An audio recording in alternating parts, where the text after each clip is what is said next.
नमस्कार, यो हो टिभी टुडे नेटवर्क सुदूरपश्चिम खबरमा स्वागत छ। म विनिता केसी। सुरु गरौं अहिलेसम्मका प्रमुख खबरबाट। सुदूरपश्चिममा करोडौंमा खरिद गरिएका भेन्टिलेटर प्रयोगविहीन, जनशक्ति नहुँदा अझै सञ्चालनमा आएनन्। कोरोना संक्रमितको उपचारमा सकस। सुदूरपश्चिम सरकार र साल ट्रेडिङ बीच मल आपूर्तिमा सम्झौता, कृषि मन्त्रालयले रु 1 करोड अनुदान दिने, सहुलियत दरमा मल पाइने भन्दै कृषक हर्षित। हाल निगमले ट्याङ्कर सडकमै पार्किङ गर्दा धनगढी नै असुरक्षित, पार्किङ जग्गाको उपयोग गरिएन, सडक पार्किङले दुर्घटनाको जोखिम उच्च।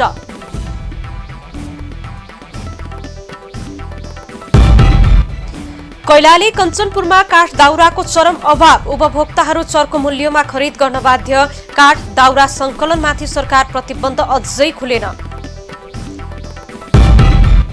र डोटीका महिलाहरू तरकारी खेतीबाट मनग्य आमदानी गर्दै, कञ्चनपुरमा पनि व्यावसायिक कृषकको संख्यामा वृद्धि, अनुदान र बजारीकरणमा स्थानीय सरकारको सहयोग।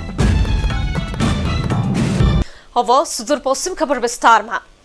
सुदूरपश्चिम प्रदेश सरकारले खरिद गरेका भेन्टिलेटरहरू जनशक्ति अभावमा प्रयोगमा आउन सकेका छैनन्। कैलालीको टिकापुर अस्पताल, जिल्ला अस्पताल बझाङ र डोटीमा हालै जडान गरिएका दुई-दुईवटा भेन्टिलेटर प्रयोगविहीन बनेका हुन्। प्राविधिक जनशक्ति नहुँदा भेन्टिलेटर सञ्चालन गर्न नसकिएको सम्बन्धित अस्पतालहरूले जनाएका छन्। टिकापुर, बझाङ, डोटी, महाकाली र सेती प्रादेशिक अस्पतालमा भेन्टिलेटर जडान गरिसकिएको छ भने जिल्ला अस्पताल बाजुरा, अछाम, बैतडी, दार्चुला र डडेलधुरा अस्पतालमा जडानको क्रममा रहेका छन्। यी मध्ये डडेलधुरा बाहेकका बाँकी अस्पतालमा पनि जनशक्ति नहुँदा भेन्टिलेटर प्रयोग गर्न सकिने अवस्था छैन। भेन्टिलेटर चलाउन क्रिटिकल केयर फिजिशियन वा एनेस्थेसियोलोजिस्ट आवश्यक पर्दछ। प्रदेश स्वास्थ्य निर्देशनालयका अनुसार सेती प्रादेशिक अस्पतालमा मात्रै क्रिटिकल केयर फिजिशियन छन्। महाकाली र डडेलधुरा अस्पतालमा तालिम प्राप्त जनशक्तिले भेन्टिलेटर चलाइरहेका छन्। संघीय सरकारले पनि सुदूरपश्चिममा थप 7वटा भेन्टिलेटर पठाउने जानकारी आएको निर्देशनालयले जनाएको छ। सुदूरपश्चिमभर अहिले सेती, महाकाली र डडेलधुरा अस्पतालमा गरी 17वटा भेन्टिलेटर र 23 शय्याको आइसियु सुविधा सञ्चालनमा छ। कोरोना संक्रमितको उपचारमा सहज होस् भनेर प्रदेश सरकारले प्रदेशका 10वटा अस्पतालमा दुई-दुईवटा राख्ने गरी गत असोजमा 20वटा भेन्टिलेटर खरिद गरेको थियो। सुदूरपश्चिम प्रदेश भूमि व्यवस्था, कृषि तथा सहकारी मन्त्रालयले साल ट्रेनिङ कोअपरेसन लिमिटेडलाई मल खरिदका लागि 1 करोड अनुदान दिएको छ। मन्त्रालयले कोअपरेसनलाई एमोनियम सल्फेट र सिंगल सुपरफस्फेटमा सहुलियत दरमा बिक्री गर्न 1 करोड रकम उपलब्ध गराउने सम्झौता गरेको हो। अब एमोनियम सल्फेट प्रति 50 किलोको बोरामा 426 रुपैयाँ अनुदान दिइनेछ। यसअघि 1426 रुपैयाँमा बिक्री गरिँदै आएको उक्त मल अब 1000 रुपैयाँमा बिक्री गरिनेछ। सिंगल सुपरफस्फेट यसअघि 1166 बिक्री गरिँदै आएकोमा अब 920 कायम गरिएको छ भने सिंगल सुपरफस्फेट जिंक सहित प्रति बोरा 900 कायम गरिएको छ। अब युरियाको विकल्पमा एमोनियम सल्फेट र डीएपी को विकल्पमा सिंगल सुपरफस्फेट प्रयोग गर्न सकिने भएकाले प्रदेशमा मल अभाव कम भई यसले कृषि उत्पादनमा समेत बढ्ने अपेक्षा गरिएको छ। साल ट्रेडिङले आफ्नो सहकारी मार्फत सुदूरपश्चिममा मल बिक्री वितरण गर्दै आएको छ। कञ्चनपुरसँग सीमा जोडिएको भारतीय दुधुवा नेशनल पार्कमा एकजना नेपाली नागरिकको हत्या भएको छ। कञ्चनपुरको पुनर्वास नगरपालिका वडा नम्बर 9 उदरी बस्ने 35 वर्षीय शिवलाल र बिहिबारको हत्या भएको बताइएको छ। बुधबार घरबाट निस्केका राणाको छातीमा गहिरो चोट लागेको प्रहरीले जनाएको हो। हत्या पुनर्वास स्थित नेपाल भारत सीमा नाकामा पर्ने भारतीय दुधुवा राष्ट्रिय निकुञ्जमा गोली प्रहारबाट भएको बताइएको छ। मृतक राणाका आफन्तले उनीमाथि गोली प्रहार भएको बताए पनि प्रहरीले भने यसलाई पुष्टि गरिसकेको छैन। घटना भएको थाहा पाएपछि नेपाल र भारत दुवै तर्फका सुरक्षाकर्मी घटनास्थलमा पुगे घटनाको थप अनुसन्धान गरिरहेको र गरी हत्या गरिएका युवकको शव भारतको लखिमपुर लगिएको जानकारी पाएको छ। कञ्चनपुरको भीमदत्त नगरपालिकामा कोभिडको संक्रमणका कारण बन्द गरिएका विद्यालय खोल्ने तयारी भएको छ। लामो समयदेखि कोरोना महामारीका कारण बन्द रहेका विद्यालयलाई आवश्यक स्वास्थ्य मापदण्ड अपनाएर 15 गतेदेखि खोल्ने तयारी गरिएको हो। लामो समयदेखिको बन्दाबन्दीका कारण विद्यार्थीको सिकाइ क्षेत्रमा नकारात्मक असर परेको भन्दै नगरपालिकाले आवश्यक सुरक्षाका मापदण्ड अपनाएर विद्यालय सञ्चालन गर्ने तयारी भइरहेको भीमदत्त नगरपालिकाका शिक्षा शाखाले जनाएको छ। कोरोना महामारीका कारण क्वारेन्टाइन बनाइएका विद्यालयहरूमा सेनिटाइजर गरेर पठन पाठन सुचारू गरिनेछ। नगरपालिकाले आवश्यक सबै स्वास्थ्यका मापदण्ड अपनाएर विद्यालयहरूलाई सञ्चालन गर्ने पनि जनाएको छ। मुख्य सड़कमै पेट्रोलियम पदार्थ सहितका ट्याङ्करको अव्यवस्थित पार्किङका कारण धनगढी असुरक्षित बन्दै गएको छ। नेपाल आयल निगमले अलग्गै ट्याङ्कर पार्किङ स्थल निर्माण गरे पनि अहिलेसम्म मुख्य सड़कमा नै पार्किङ हुँदै आएको हो। यसरी अति प्रज्वलनशील पदार्थ बोक्ने ट्याङ्कर मुख्य सड़कमै पार्किङ हुँदा दुर्घटनाको जोखिम दिन प्रतिदिन बढ्दै गएको छ। बाक्लो बस्ती र सँगै जोडिएको नेपाल आयल निगम सुदूरपश्चिम प्रदेशको डिपो, पेट्रोलियम पदार्थ भण्डारण गर्ने ट्याङ्की, साँघुरो ठाउँ र सडकमै पेट्रोलियम पदार्थले भरिएका यी ट्याङ्करहरू यही सडक भएर दैनिक सयौं सवारी साधन ओहोर दोहोर गर्छन्।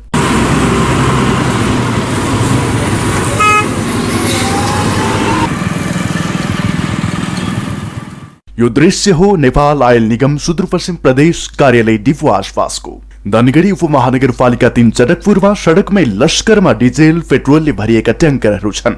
बस्ती नजिकै आयल निगमको डिपो हुँदा दुर्घटनाको जोखिम निकै बढेको छ। सडक क्षेत्रमा जथाभावी ट्याङ्कर पार्किङ गरिएपछि दुर्घटनाको जोखिम बढेको भन्दै स्थानीय समेत त्रसित भएका छन्। खाली भए त ठिकै हो, अब के भन्छन् गाडी फुल भएको हुन्छ, त्यतिखेर ठोकिन पनि सक्छ, ठुलो गाडी आउँछ, आगो लाग्ने सम्भावना बढी हुन्छ। 2037 सालमा खुल्ला ठाउँमा स्थापना गरिएको नेपाल आयल निगमको सुदूरपश्चिम डिपो चारैतिर बस्ती विस्तार भएपछि असुरक्षित बनेको छ। नेपाल आयल निगम धनगढीले ट्याङ्कर पार्किङका लागि भन्दै चटकपुरमा जग्गा समेत लिजमा लिएको छ। गएको श्रावणदेखि निगमले जग्गाको भाडा तिर्दै आए पनि सडकमै पार्किङ हुँदै आएको छ। यद्यपि निगमले सम्भव भएसम्म अहिलेको ठाउँमै व्यवस्थित र सुरक्षित पार्किङको व्यवस्था गर्ने प्रतिक्रिया दिएको छ। भएको ठाउँमा अब सुरक्षित पार्किङ त्यहाँ गर्दा ठिकै हुन्छ मैले देखिरहेको छु। जस्तो घना बस्ती पनि छैन, त्यसमा अब उनीहरूलाई बनाउने प्रयास बनाएर प्रशासनिक निकायहरूसँग पनि समन्वय गरेर त्यहाँ पार्किङ गर्ने हाम्रो प्रयास छ। आयल निगम सुदूरपश्चिम प्रदेशको कार्यालय 1 बिघा 8 कट्ठा क्षेत्रफलमा अवस्थित छ। निगमको डिपो कार्यालय निकै साँघुरो छ। निगम जस्तो जिम्मेवार निकायले व्यवस्था गर्दा सम्भावित दुर्घटना उत्तिकै छ। यसर्थ हुन सक्ने जोखिममा जिम्मेवारहरूले बेलैमा सोच्न जरुरी छ। Bureau report TV today SD Kathmandu. Sudurpashchim खबरमा पालो छोटो विश्रामको।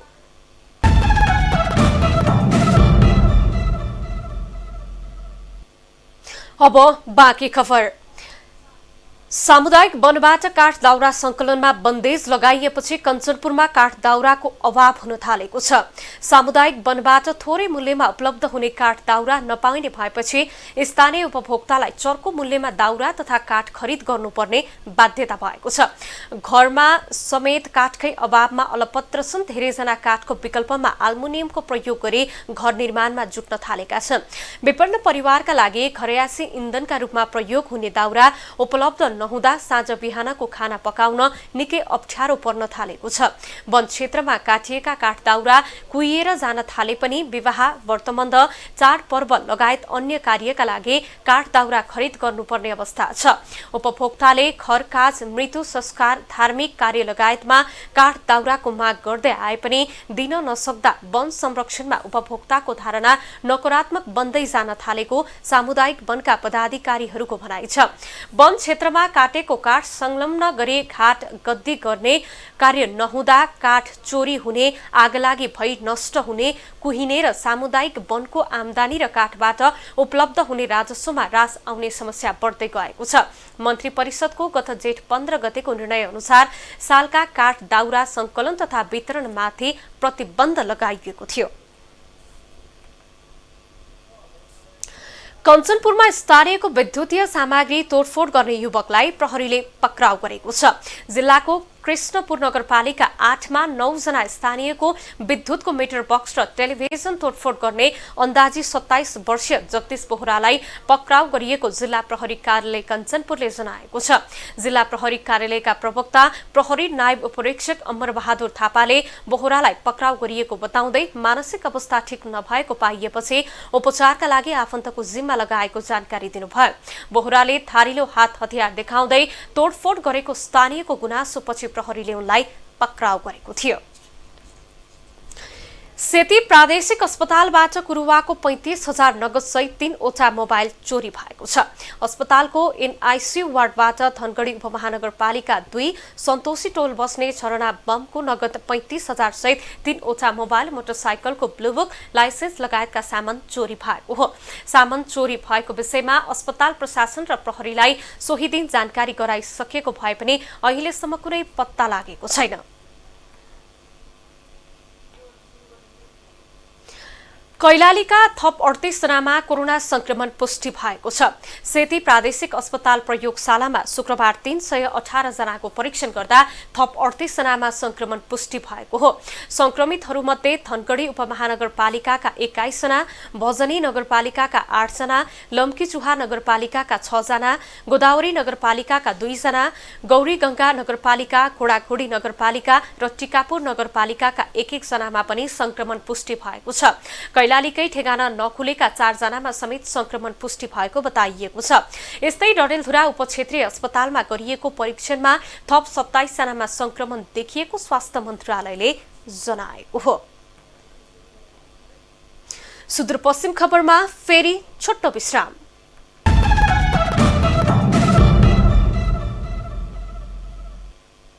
अब जनआवाज।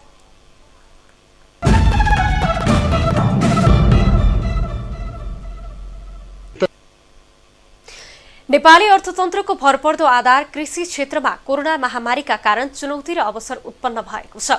यिनै चुनौती र अवसरलाई सम्बोधन गर्न 3वटै तहका सरकारले कृषिमा श्रम परिचालन, कृषि कार्यको व्यवसायीकरण, यान्त्रिकीकरण र आधुनिकीकरण गरी रोजगारी सिर्जना गर्न विभिन्न कार्यविधि बनाएका छन् भने आवश्यक बजेट समेत विनियोजन गरेका छन्। कृषि क्रान्तितर्फ उन्मुख हुन सरकारले बनाएका यस्ता गतिविधिको कतिको कार्यान्वयन भएका छन् त भनेर हामीले कञ्चनपुर बेलौरीका केही स्थानीयलाई सोधेका छौं। सरकारले जुन प्रधानमन्त्री रोजगार कार्यक्रम दिएको छ केन्द्र सरकारले, त्यो सदुपयोग गर्नु पर्यो। नातावाद होइन, कृपावाद होइन, निष्पक्ष छ। सबैलाई समान हिसाबले हेरेर यो तेरो यो मेरो नभनेर सबैलाई समान हिसाब दिनुपर्छ र आएका बेरोजगारहरूलाई सानोतिनो कुनै रोजगार दिएपछि उनीहरूले कुनै आफ्ना घरासी बालबच्चाहरू पाल्न हुन सक्छन्। स्थानीय सरकारले त्यस्ता प्रधानमन्त्रीबाट आएका ती बजेटहरू आएका छन्। पोहोर साल पनि आयो, त्यसै कुन कुन वडामा त्यसै लेप्सी गएको छ। अहिले आएको जुन प्रधानमन्त्री रोजगार छ त्यो सदुपयोग गर्नलाई हाम्रा स्थानीय सरकारहरू, वडा अध्यक्षहरूले र मेयरहरूले अनि गएका कार्यकर्ताहरूले पनि राम्रोसित तिनीहरूलाई सदुपयोग गर्नलाई पहल गर्नलाई सबैलाई अनि सम्बन्धित निकायमा पहल गर्नुपर्छ। मुख्य गरी कृषिलाई चाहिँ प्राथमिकतामा राखेर काम गर्ने भयो भने गुमेको रोजगारी स्थापना पनि हुनसक्छ र मुख्य गरी यो जो कृषि बाहेक पनि स्वदेशमै जो रोजगार गुमाएकाहरू छन् त्यसको बारेमा पनि प्राथमिकरणमा राख्नु पर्यो। अहिले जो स्थानीय निकायले चाहिँ स्वदेशमा अथवा तेस्रो मुलुकबाट अथवा विदेश इन्डियामा गुमाएको रोजगारीको विषयमा मात्र चासो लिएको भेटिएको छ। त्योभन्दा पनि अहिले अन्य क्षेत्रमा पनि धेरैले रोजगार गुमाएको अवस्था छ। कृषि, पर्यटन अनि यातायात र यहाँका माइक्रो म्यानेजमेन्ट गरेर यहाँका सम्भावनाहरूमा चाहिँ युवालाई जोडेर अगाडि बढाउने हो भने पक्कै पनि रोजगारको समस्या समाधान हुने देखिन्छ। स्थानीय सरकारले चाहिँ हामीहरूको युवाहरूका लागि रोजगारको लागि केही राम्रा कामहरू खोजिदिएको भए हामीहरूले इन्डिया जानु पर्थेन।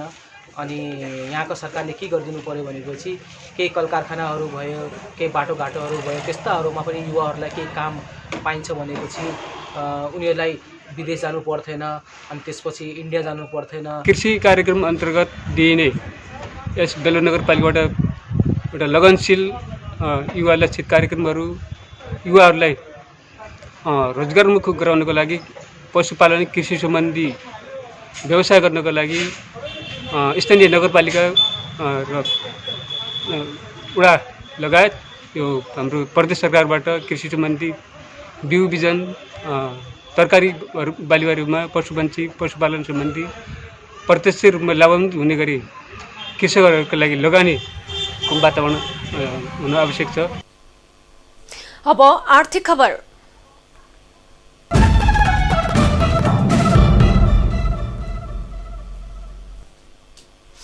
पछिल्लो समय डोटीका महिलाहरू व्यावसायिक तरकारी खेतीबाट मनग्गे आमदानी गर्न सफल भएका छन्। जिल्लाका प्राय सबै क्षेत्रहरूमा सड़क यातायात पुगेसँगै ग्रामीण क्षेत्रका महिलाहरू तरकारी खेतीबाट आमदानी गर्न थालेका हुन्। जिल्लाको दिपायल सिलगढी नगरपालिका 4 पिपल्ला बजारमा तरकारी खेती गर्दै आउनुभएकी देवी कठायत खड्काले पनि करिब 5 रोपनी भन्दा बढी जमिन भाडामा लिएर तरकारी खेती गर्दै आउनु भएको छ। तरकारी बेचेर परिवारसँगै बसे मासिक रूपमा 30 देखि 40 हजारसम्म आमदानी गर्दै आएको उहाँको भनाइ छ। लिजमा लिएको जमिनमा 3 वटा टनेलमा बेमौसमी रूपमा काउली, टमाटर, रायो लगायत उत्पादन गर्दै आउनु भएको छ। तरकारीको बेर्ना उत्पादन हुन थालेपछि छिमेकी महिलाहरूले समेत करेसाबारी बनाउन थालेका छन्। डोटी जिल्लामा हालसम्म पनि तरकारी छिमेकी जिल्ला डडेलधुरा लगायत तराईका जिल्लाहरू कैलाली र कञ्चनपुरबाट आयात गर्नुपर्ने अवस्था छ। जिल्लामा उत्पादित तरकारी किन्न उपभोक्ताहरू बारीसम्मै पुग्ने गरेका छन्। कञ्चनपुरमा वैकल्पिक रूपमा कृषि र पशुपक्षी व्यवसाय गर्ने युवा उद्यमीको संख्या बढिरहेको छ। कोरोनाको कहरले विभिन्न पेशा गरिरहेका युवाहरू समेत पेशा परिवर्तन गर्दै कृषि तथा पशुपक्षी व्यवसायमा जुटेका हुन्। 2 दशकदेखि कञ्चनपुरको महेन्द्रनगरमा टेन्ट हाउस सञ्चालन गरिरहेका पुष्पराज जोशी अचल भीमदत्त नगरपालिका 10 चिमुवामा कागती खेती र पशुपालनमा खटिनु भएको छ। यस्तै कोरोना संक्रमण बढिरहेकाले पुरानै अवस्थामा फर्कन समय लाग्ने देखेपछि कृष्णनगर नगरपालिकाका प्रकाश जोशी पनि भैँसी पालनमा लाग्नु भएको छ। 11 वर्ष दुबईमा काम गरेर कोरोना कहरबाट घर फर्किएका शुक्लाफाटा नगरपालिका 1 का पदम सिंहले पनि माछा पालन, कुखुरा र बाख्रा पालनको थालनी गर्नु भएको छ। कोरोनाले गर्दा अहिले स्थानीय स्तरमै व्यवसाय गर्ने युवाहरूको संख्या बढ्दै गएको कृषि ज्ञान केन्द्र कञ्चनपुरले जनाएको छ। कोरोना प्रभावित युवालाई स्वरोजगार बनाउन प्रदेश सरकारले लिएको आवेदनमा कृषितर्फ मात्रै कञ्चनपुरबाट 1200 भन्दा बढी युवाले आवेदन दिएको बताइएको छ। सुदूरपश्चिम खबर सकियो। बिदा लिनु पूर्व प्रमुख खबर फेरि एकपटक। सुदूरपश्चिममा करोडौंमा खरिद गरिएका भेन्टिलेटर प्रयोगविहीन, जनशक्ति नहुँदा अझै सञ्चालनमा आएनन्। कोरोना संक्रमितको उपचारमा सकस। सुदूरपश्चिम सरकार र साल ट्रेनिङ बेस मल आपूर्तिमा सम्झौता, कृषि मन्त्रालयले रु 1 करोड अनुदान दिने, सहुलियत दरमा मल पाइने भन्दै कृषक हर्षित। आयल निगमले ट्याङ्कर सडकमै पार्किङ गर्दा धनगढी नै असुरक्षित, पार्किङ जग्गाको उपयोग गरिएन, सडक पार्किङले दुर्घटनाको जोखिम उच्च।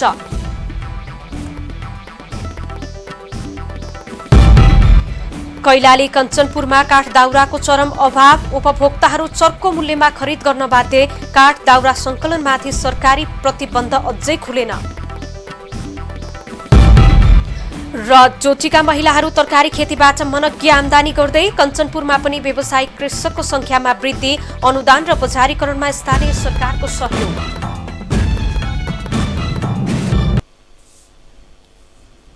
हामीलाई TV today Nepal apps download गरी विश्वभर प्रत्यक्ष हेर्न सक्नुहुनेछ। साथै www.tvtoday.news.com मा गई हेर्न पढ्न पनि सक्नुहुनेछ भने फेसबुक, युट्युब र ट्विटरमा समेत फलो गर्न सक्नुहुनेछ। विकास निर्माण र जनसरोकारको विषयमा हाम्रो आवाज जारी छ। अहिलेलाई सम्पूर्ण सुदूरपश्चिम खबर युनिटका साथ म विनिता केसी पनि बिदा चाहन्छु। टिभी टुडे HD हेर्दै गर्नुहोला। नमस्कार।